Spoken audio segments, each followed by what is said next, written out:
नाज़िन सिंध के क़ौम परस्त जाखोड़ी किरदार रसूल बख्श पली जो ऐं शहीद फाज़िल राव के वेझे साथियुनि में शुमार थींदड़ डॉक्टर अब्दुर्रहमान रिंद की अॼु ॿी वरसी अक़ीदत ऐं एहतराम सां मल्हाई पई वञे।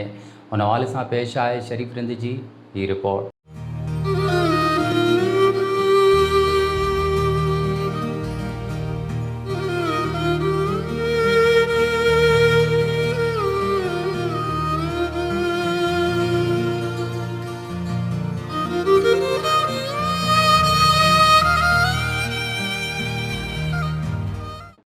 सिंध धरती जैके सूफ़िन जी सरज़मीन पिणु कोठियो ॾींदो आहे, जिते केतिरनि ई अनमोल किरदारनि जनमु वरितो।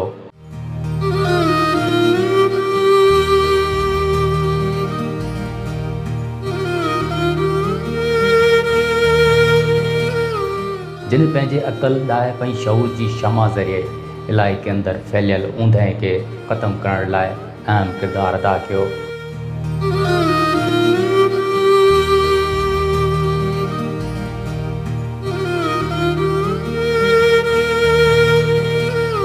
हुए त माण्हू त सभु माण्हू थियनि था, पर किन माण्हुनि जो वॾो माणपो कॾहिं बि विसारे नथो सघिजे। अहिड़नि अनमोल किरदारनि जो शुमार उन्हनि माणक मोतियुनि मां थिए थो जिन सॼी ॼमार पंहिंजे मुल्क जी ख़िदमत कई। अहिड़ो ई मिसाल ज़िले सांगड़ जे शहर शाहपुर चाकर में उन वक़्त जे नेक मर्द बहादुर रिंद जे घर में 1961 में जनमु वठंदड़ अब्दुर्रहमान रिंद आहे।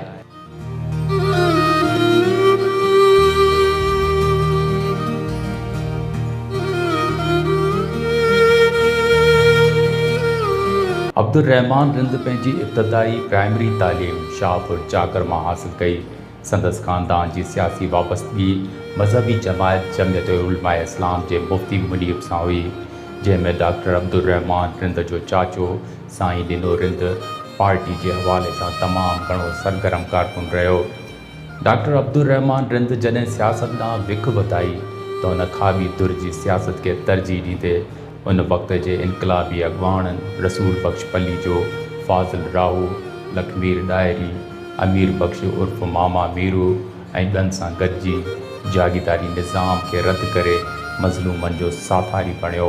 डॉक्टर अब्दुर्रहमान रिंद 1985 में प्रेस क्लब शाहपुर चाकर जा सदर चूंडिया विया, जिते हुन सहाफ़ती पेशे सां ख़ूब निभायो। जंहिंखां पोइ हुन मक़सूदो रिंद लॻ ॻोठु बख्श अली रिंद में रहाइश इख़्तियार कई, जॾहिं त MRD जी तहरीक में हिन नौजवान मक़सूदो रिंद लॻ टॉयल स्टाफ ते सख़्तु माशला में डांद गाॾियुनि ते आवाम खे आणे हिकु शानदार जलसो कयो।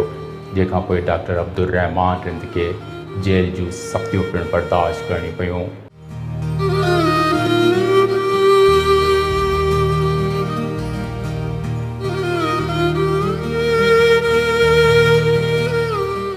डॉक्टर अब्दुर्रहमान रिंद सिंध दुश्मन मनसूबनि जहिड़ोकि कालाबाग डैम, ठल कैनाल, धारियनि जी आबादकारी ख़िलाफ़ केतिरा ई पैदल मार्च पिणु कया। डॉक्टर अब्दुर्रहमान हिकु बुर्दबार ऐं खिलणे मिलणी शख़्सियत जो मालिक हो। हुन हमेशह हर माण्हू खे हिमत ऐं उत्साह ॾिनो। डॉक्टर अब्दुर्रहमान रिंद मेडिकल शोबे खे पंहिंजो पेशो बणाईंदे केतिरा ई मेडिकल कोर्स कया ऐं इलाइक़े अंदरि हिकु बहितरीनु डॉक्टर थी उभिरियो। रब पाक संदसि हथनि में एतिरी त शिफ़ा रखी जो क्लिनिक ते हर वक़्तु मरीज़ माण्हुनि जा हुजूम हूंदा हुआ। डॉक्टर अब्दुर्रहमान जी क्लिनिक हिकु ख़ैराती अस्पताल जी आऊंदी हुई, जंहिं सबबु हुनखे ज़िले सांगड़ जो एदी चइजे त हिन में को बि वधा न थींदो। मगर 24 जून 2020 जी बदनसीब शाम जो नवाब शाह जी अस्पताल में डॉक्टर अब्दुर्रहमान समूरी सिंध खे अलविदा चई सिंध धरती जी हंज में हमेशह लाइ वञी आरामी थियो।